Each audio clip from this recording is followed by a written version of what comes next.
2030 বিশ্বকাপ হতে চলেছে বিশ্বের 6 দেশে। মূলত আয়োজক দেশ হচ্ছে মরক্কো, পর্তুগাল এবং স্পেন।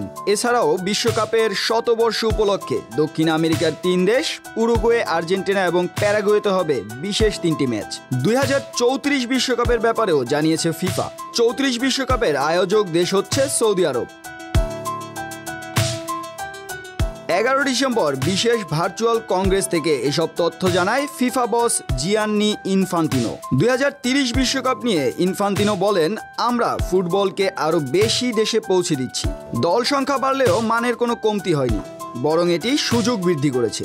বিশ্বকাপের শতবর্ষ উদযাপনের এর চেয়ে ভালো উপায় আর কি হতে পারে? 6টি দেশ, 3টি মহাদেশ, 48টি দল এবং 104টি ম্যাচ নিয়ে এই আসর ঐতিহাসিক হতে যাচ্ছে। পুরো বিশ্ব স্থির হয়ে বিশ্বকাপের শতবর্ষ উদযাপন করবে। আসন্ন 2026 বিশ্বকাপ আয়োজন হবে যুক্তরাষ্ট্র, কানাডা এবং মেক্সিকোতে, যা নির্ধারণ হয়েছিল আরও আগেই। এবার জানা গেল এর পরের 2 আসরের ব্যাপারেও।